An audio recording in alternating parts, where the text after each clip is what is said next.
Dan untuk membahas soal penanganan pasca banjir lahar dingin yang menerjang beberapa akses atau fasilitas umum di daerah Lumajang, kita langsung bergabung melalui sambungan telepon dengan Kepala Pelaksana BPBD Kabupaten Lumajang, Patria Dwi Hastiadi. Pak Patria, selamat siang. Selamat siang, Mas Iqbal. Bagaimana perkembangan terkini penanganan pasca banjir lahar dingin yang terjadi kemarin, Pak Patria? Iya, terima kasih. Saat ini mohon maaf saya sedang mau briefing juga untuk asesmen beberapa tanggul jebol yang ada di Kabupaten Lumajang. Jadi di hari ketiga ini sudah ada beberapa upaya yang kita lakukan sebagai skala prioritas.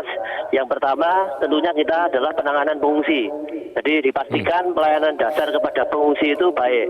Dan itu alhamdulillah kita sudah bisa menangani. Berarti itu permasalahan pengungsi sudah tertangani. Yang kedua, kita tinggal mengupayakan untuk menangani material longsor, pembersihan dan lain sebagainya, yang alhamdulillah 2 hari ini kita sudah bisa menembus akses terisolir sehingga bantuan sembako, kebutuhan itu sudah clear, sudah tertangani. Kemudian prioritas yang ketiga, kita mulai mengasesmen, menghitung dan merencanakan untuk perbaikan infrastruktur yang rusak, dari contohnya 5 jembatan tadi yang rusak, ditambah 2 tanggul di 2 titik yang jebol. Gitu Mas Iqbal.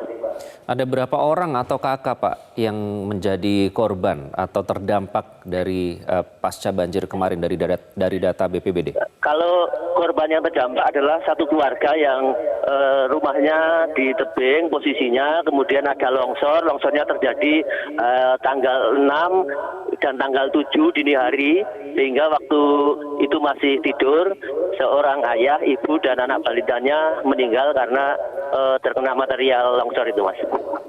Baik, kemudian daerah-daerah mana saja yang rusaknya cukup parah, terutama fasilitas umum Pak, seperti jalan, jembatan, dan lain-lain?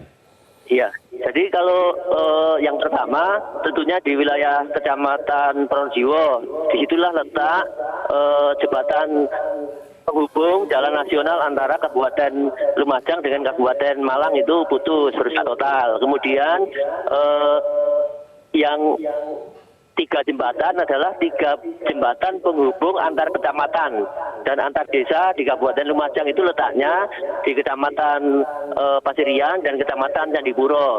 Kemudian ada 1 buah jembatan gantung yang mengakses ke salah satu dusun yang ada 2 RT, itu yang banyak diberitakan yang rusak di sisi sebelah kiri. Baik, kemudian apakah benar berarti masih ada wilayah yang terisolasi sama sekali, termasuk tidak ada listrik, Pak? Oh, tidak benar. Kalau terisolasi di hari pertama dan kedua itu kita sudah bisa mengakses. Cuma kalau pemadaman listrik memang karena ada beberapa gardu dan tiang listrik rusak akibat terjangan itu, kemudian petugas PLN belum bisa mengakses, kemudian belum bisa menghidupkan. Tapi untuk sekarang alhamdulillah semua sudah clear. Baik, kemudian apakah sudah ada perkiraan sementara Pak kerugian material akibat banjir yang terjadi kemarin? Iya, untuk data detailnya kita masih menghitung, mengasesmen, karena setelah sekarang cuaca agak membaik, baru kita debit air menurun, kemudian kita nampak bisa mengakses, menilai berapa total kerugian yang nanti akan kita sampaikan, kita laporkan, dan tentunya akan berjenjang secara terstruktur sesuai dengan kewenangan masing-masing, baik pemerintah kabupaten, provinsi maupun pemerintah pusat. Itu Mas Iqbal. Baik, terakhir berapa personil dari BPBD yang diterjunkan Pak untuk menangani pasca banjir ini?